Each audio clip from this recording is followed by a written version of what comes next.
हाय friends, मैं हूं Manav. Welcome to movie शूवी। करते हैं आपस में पॉजिटिव सा नमस्कार। ह्यूमर मिल 111th एपिसोड यानी 111 शगुन के 111 रुपए किसी जमाने में एक दूसरे को दिया करते थे, उतना ही वाला एपिसोड है। तो फटाफट से इसी खुशी के अंदर अगर नए आए हो चैनल के ऊपर तो सब्सक्राइब कर लेना। इंटरनेशनल कंटेंट के बारे में जितनी भी इंफॉर्मेशन चाहिए वो मूवी शूवी इंटरनेशनल चैनल के ऊपर होती है। चैनल का लिंक जो है आपको कॉमेंट बॉक्स में पिन हुआ हुआ मिल जाएगा, तो फटाफट से कर लेना। डिस्क्रिप्शन में भी है, जैसे भी आपने पहुंचना है पहुंच जाना। व्हाट्सएप पे भी कर लेना, इंस्टाग्राम पे भी कर लेना, हर जगह पे कर लेना। इंस्टाग्राम में तो चैटिंग बड़ी आसान हो जाती है, लाइव तो बहुत लोग करते हैं, आप भी कर लेना। देखो, 10 चीज़ों के बारे में बात करेंगे और मैं कभी भी कोई ऐसी चीज़ें नहीं करता हूँ कि अच्छी न्यूज़ पहले बता दूँ फिर बस रोक के रखेंगे। तो जो ऑर्डर में मैंने लिखा मैं वही बता देता हूँ आपको। देखो, सितारे ज़मीन के ऊपर जो मूवी आ रही है आमिर खान की, वो 20 जून को आ रही है। उसका पोस्टर आया है और मैं ये बोलूंगा कि ये पोस्टर काफ़ी थर्ड क्लास लगा मुझे। ठीक है, who wants to see an Aamir Khan की फोटो इन काले करे हुए बाल और जो स्टबल है वो काली करी हुई, इसका क्या मीनिंग है? कोई मीनिंग नहीं है इसका, क्योंकि इसके अंदर कोई इमोशन नहीं जाता है। ठीक है, आपका फर्स्ट पोस्टर जो है आज के डेट में काफी इंपॉर्टेंट हो जाता है। और मिक्सचर परफेक्शनिस्ट जिसको बोला जाता है आमिर खान को, I think is losing his steam. Because if you look at his earlier movies when he used to do movies like, वो कौन सी थी जिसमें बाल वाल काट लिए थे इन्होंने, अरे यार मैं भी गजनी ही बन गया मैं ठीक है, गजनी। तो हेयर स्टाइल को लेके ये लेके वो लेके बज बनानी शुरू कर दी थी। यहाँ पर कोई बज नहीं है किसी भी चीज की। देर राइडिंग ऑन प्रीवियस सक्सेस की, जो तारे जमीन पर थी उसी का एक्सटेंशन है। वहां पर हमने एक मुद्दे के ऊपर बात करी थी। यहाँ पर एक मैं बास्केटबॉल कोच कहूंगा और स्पेशली एबल्ड बच्चों के लिए क्या कर सकते हैं, कैसे इंक्लूजन कर सकते हैं उनको सोसाइटी के अंदर, उसके बारे में बात करेंगे। पहले तो इसी टॉपिक पे एक और मूवी आ रही है राजपाल यादव की, वो भी होगी। कौन सी मूवी ज्यादा ऑथेंटिक होगी यू नेवर नो। आज की डेट में कई बार छोटी मूवीज भी बड़ी बन जाती हैं, तो देखना पड़ेगा कि ये मूवी ज्यादा ऑथेंटिक होगी या वो कौन सी पहले रिलीज होती है। बड़ी मूवी को स्क्रीन भी ज्यादा मिल जाते हैं। बड़ा स्टार है तो देखो उसने अर्न तो किया है, ये कोई अनकॉल्ड फॉर द रीजन तो नहीं है, उसमें भी तो मैं नहीं जाऊंगा। बट ये चैंपियंस की रीमेक है। अगर आपके मुंह पे बहुत बड़ी एक वन टाइट स्लैप पड़ी थी और बोला था कि फॉरेस्ट गंप को आप कॉपी करके लाल सिंह चड्ढा क्यों बना देते हो, और फिर उसके बाद आप चैंपियन से हाफ इंस्पायर्ड होकर एक और मूवी बना देते हो, तो मैं आपको गधा ही बोलूंगा। तो ये गधापंथी जो होती है ये नाम डुबोती है हिंदी सिनेमा का, क्योंकि हिंदी सिनेमा में हमें इनोवेशन चाहिए, कुछ नया हमेशा बताने के लिए चाहिए। ठीक है, तो ये सॉरी, ये मैं थोड़ा सा डिसअपॉइंटेड हूँ सितारे ज़मीन के फर्स्ट प्रमोशन मटेरियल से। और अगर ये इंस्पायर्ड भी थी तो आपको बहुत बड़ा एक नरेटिव लेके आना था, आपको बातचीत करनी थी, ये सब करना था। ये पोस्टर इज नॉट इम्प्रेसिव। ठीक है, I want to see those kids, उनकी story. No, Aamir Khan is part and parcel. आपने देखा होगा पहले वाली जो तारे जमीन पे भी आई थी, उसके अंदर बच्चा जो था जिसके दांत बड़े बड़े करके फेमस हो गए थे, उसका पोस्टर बड़ा था। उसकी इमेजिनेशन क्या है, उसका क्रिएटिव वर्ल्ड क्या है, वो था इंपॉर्टेंट। यहाँ पर आमिर खान फोकस में आ गया, विच आई डेंट लाइक। हाउसफुल 5 के साथ इसका थोड़ा डिशुम डिशुम हो सकता है। कैसे, आमिर खान काफी इन्फ्लुएंशियल तरीके का आर्टिस्ट भी है, rightfully so, he is earned his respect. Plus जब इसको मूवी को रिलीज किया जाएगा काफी वाइड रिलीज इसको मिलेगा। अब हाउसफुल जो 5 है वो 6 जून को आ रहा है और ये 20 जून को आ रहा है, मतलब 2 हफ्ते का फर्क। अब 2 हफ्ते का फर्क जो होता है वो, अगर आपकी मूवी का बजट 150-200 करोड़ है तो ठीक है, आप कर सकते हैं कि बड़ी पिक्चर है, कई बार 5-7 दिन के अंदर ही 100 करोड़, 200 करोड़, 300 करोड़ जैसे नंबर करने लग जाती है। लेकिन अगर आपका बजट ही 375 करोड़ हो और आपको 500 करोड़ रुपए एम करने हैं टू बी प्रॉफिटेबल ढंग से, 400-500 करोड़ रुपए एटलीस्ट, और इसका बिजनेस एनालिसिस अलग से करेंगे, तो आप तो कहीं पर भी स्टैंड नहीं करते हो। आपको कम से कम 1 महीने की विंडो चाहिए, और 1 महीने की विंडो आपको मिली नहीं, क्योंकि उसके बाद एक और बड़े स्टार की पिक्चर आ जाती है। और अगर वो चल गई बाई चांस सितारे जमीन के ऊपर, तो फिर आपकी मूवी काफी ज्यादा हिट करेगी, हाउसफुल 5, क्योंकि लोग, दोनों ही फैमिली मूवीज होंगी और दोनों ही अगर में फैमिली जा रही है तो फिर दो बारी पैसे नहीं खर्च करेंगे लोग।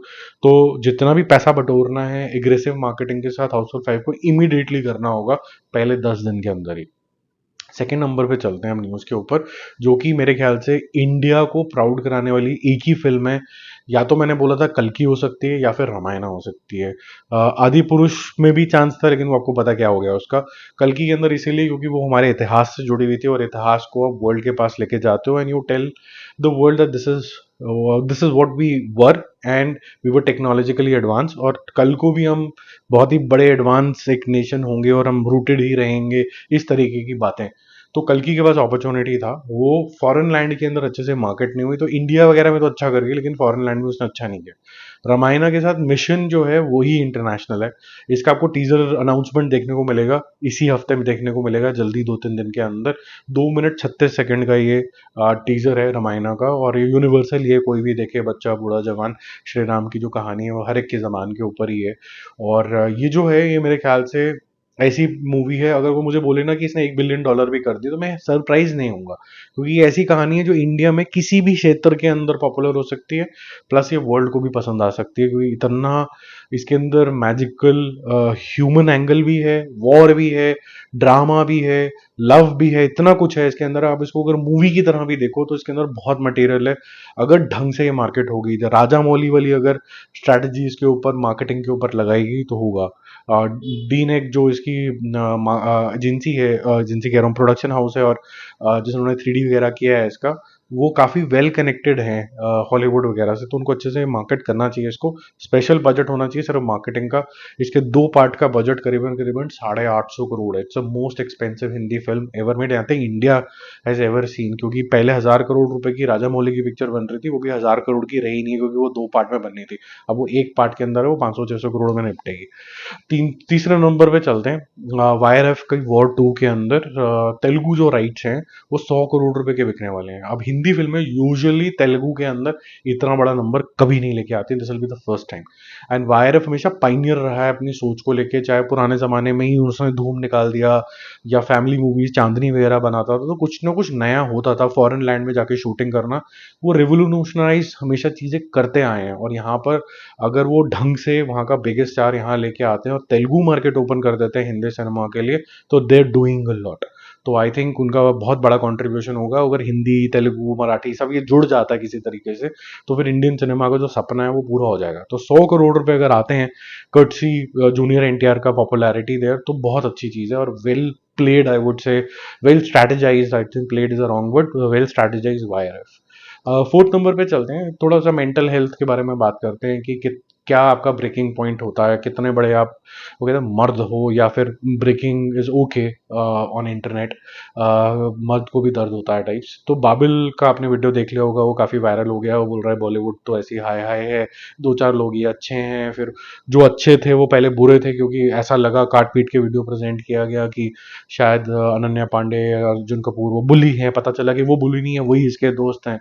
तो मुझे ऐसा लगता है कि ये जो ब्रेक डाउन हुआ है किसी के साथ भी हो सकता है, पहली बात तो, क्योंकि जब आप बहुत मेहनत कर रहे होते हैं, अपना हार्ड एंड सोल डाल देते हैं किसी चीज़ के अंदर, फिर आपको वो चीज़ नहीं मिलती तो ब्रेक होते हैं।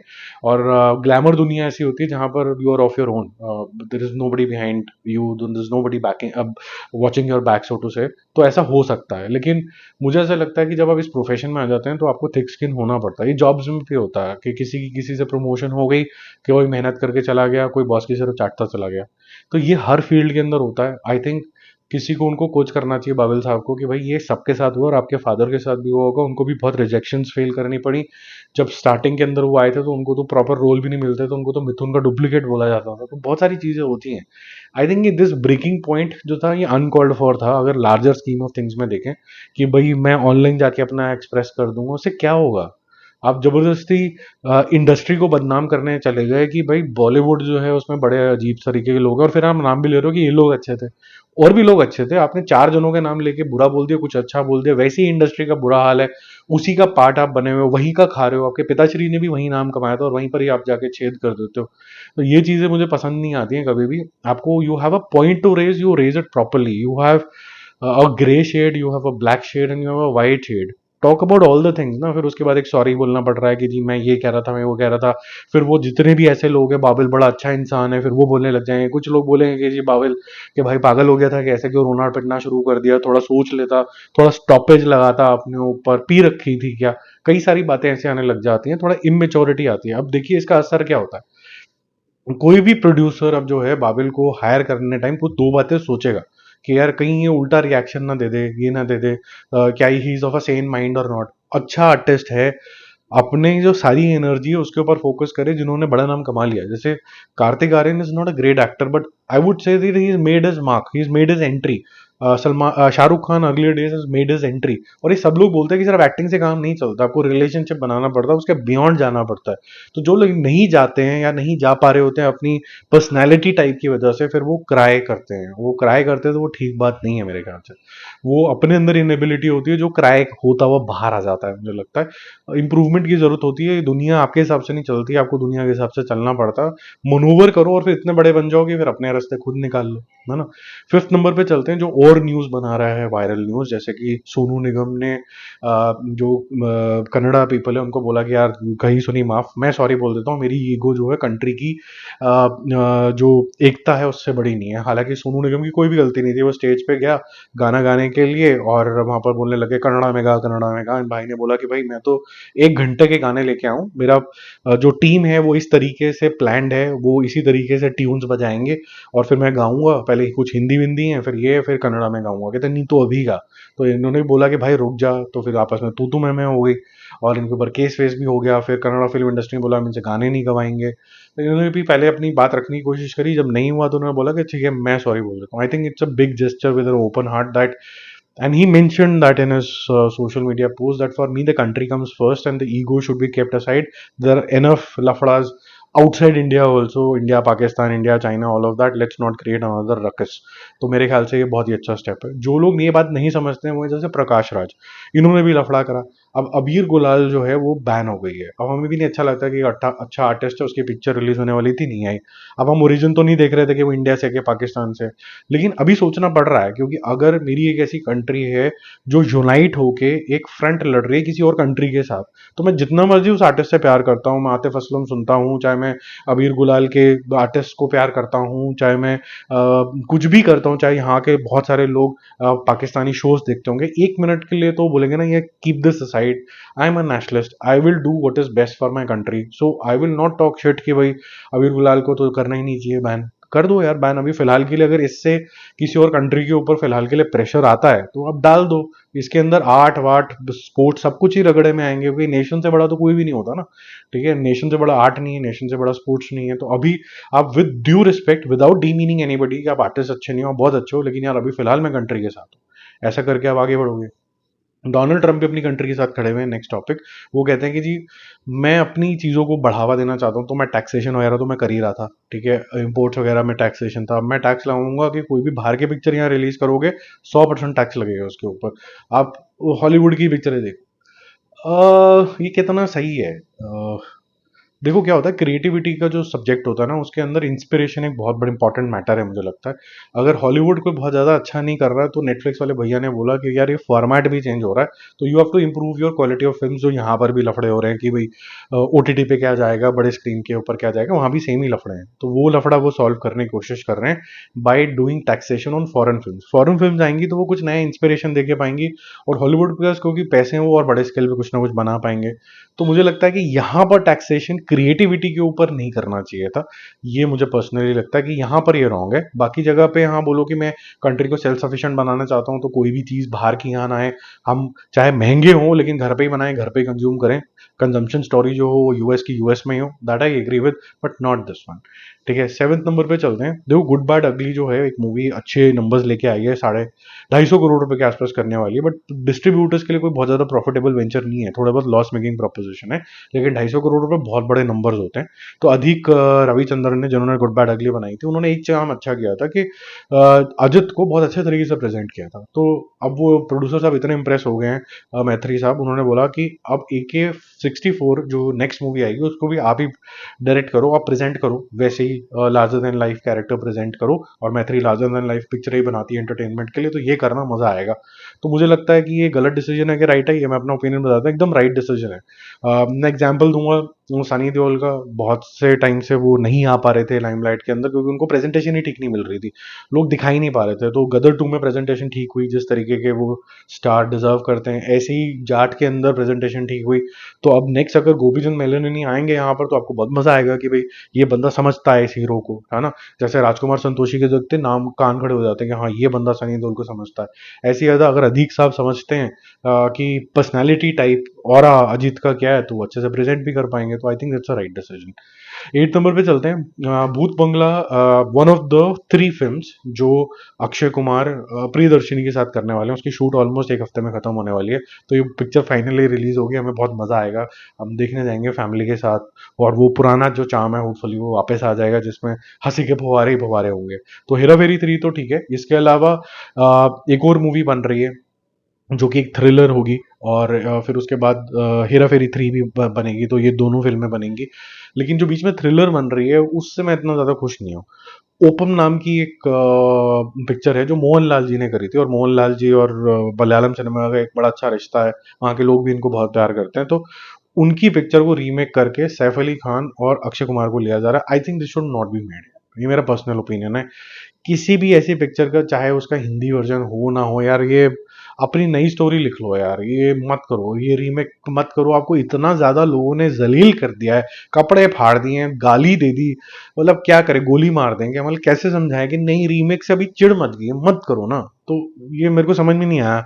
ऐसे ही मुझे वो सितारे जमीन पे समझ में नहीं आया, कि जब आपको पता है, मेरे को किंग का भी नहीं समझ में आ रहा। किंग भी इंस्पायर्ड है शाहरुख खान की जो है, वो भी इंस्पायर्ड है लियोन द प्रोफेशनल से। क्यों कर रहे हो रीमेक से प्रभावित होकर चीजें, समझ नहीं आ रहा मेरे को बिल्कुल भी। एनीवेज, आगे चलते हैं। सलमान खान की जो नेक्स्ट इमीडिएट शूट में जो जाने वाली है, उसके ऊपर बोला गया था कि गलवाल वैली का जो कन्फ्लिक्ट है चाइना के साथ 2020 में जो हुआ था, उसके बारे में होगी। मेरे ख्याल से वो बहुत ही गंदा डिसीजन है। अगर वो करेंगे तो आपको पता है कि चाइना ने ट्रूली क्या किया था और गवर्नमेंट ने क्या दिखाया था, क्या उन्होंने हथियार लिया था, कैसे ऑलमोस्ट हमने पॉलिटिकल प्रेशर करके अपनी जान बचाई थी, ठीक है, ये सच्ची बात है। कोई हमने झंडे तो गाड़े नहीं थे, क्योंकि हम अगर पाकिस्तान के साथ लड़ाइयाँ लड़ते हैं तो वहां हम जीत जाते हैं, तो वहां तो झंडे गाड़ दिए, लेकिन यहाँ हमने झंडे गाड़े नहीं थे, वी वर पुश्ड बैक। तो किक 2 वो इमीडिएट बेसिस पे शुरू करने वाले हैं, जिसके लिए वो लीन लुक लेके आ रहे हैं, और दिन प्रतिदिन उनका वेट कम होता चला जा रहा है, वो दिख रहा है साफ। एक फोटो भी वायरल हो रही है उनकी, जो किसी ने खींची है ये दुबई वगैरह में, तो वहां पर he is getting back in shape. Face वेस से सारा जो थोड़ा सा एक्स्ट्रा चर्बी वर्बी थी सब चली गई है, तो अच्छी बात है। Is making very good progress, जैसा हम देखना चाहते हैं उनको भाई को। बट ये गलवाल वैली वाले के अंदर क्या होता है कि अगर इसके अंदर कुछ सुपरफिशियल दिखाते ना, तो फिर या तो चाइना चूचा करने लग जाता, या फिर क्या होता कि आप ही बोल देते कि यार ये तो गवर्नमेंट अलाइंड हो गया। जो भी लोग आज तक गवर्नमेंट अलाइंड हो जाते हैं वो बॉयकॉट ही हो जाते हैं। आप अक्षय कुमार, कंगना रनौत, जिसको भी देख लो, government aligned, extra government inclined मतलब फेलियर। ठीक है, अब 10 नंबर पे फटाफट से चलते हैं। स्पिरिट, जो कि प्रभास की मूवी है, इसके अंदर दीपिका पादुकोण वापस आ रही है। I think it's a good match, because दोनों आर टॉल। तो दो टॉल अगर आते हैं, इनके कम्प्लेक्शंस वगैरह ये साथ में, ये बहुत अच्छे लगते हैं साथ में, तो मुझे कपल जो है अच्छा लगा स्पिरिट के लिए। एक और कपल था इसके अंदर, सैफ अली खान का और करीना का, जो कि वेट ही कर रहा था 2 साल से कि भाई स्पिरिट शुरू होगी होगी, और किसी वजह से नहीं शुरू हुई। प्रभास ने भी 1 किलो पिक्चरें जो है वो साइन कर ली हैं, बैक टू बैक कुछ ना कुछ होता ही चला जा रहा है। तो अब वो बिजी हो गए हैं कहीं और, उनको पिक्चरें मिल गई होंगी, तो स्पिरिट में अब वो नहीं है दोनों। वो विलन होने वाले थे, सैफ और करीना का पेयर, अब वो कोई और होगा। क्या वो लड़का लड़की होगा या लड़का लड़का होगा या सिर्फ एक ही विलन होगा, वो टाइम विल टेल। कि इसको वांगा साहब क्या नया ट्रीटमेंट देते हैं, अच्छा ही देंगे जैसा देते आए हैं। तो let's hope for the best. ठीक है, बाकी हम जल्दी मिलेंगे और रिव्यूज और अपडेट के साथ। इस वीडियो को शेयर जरूर करना है यार।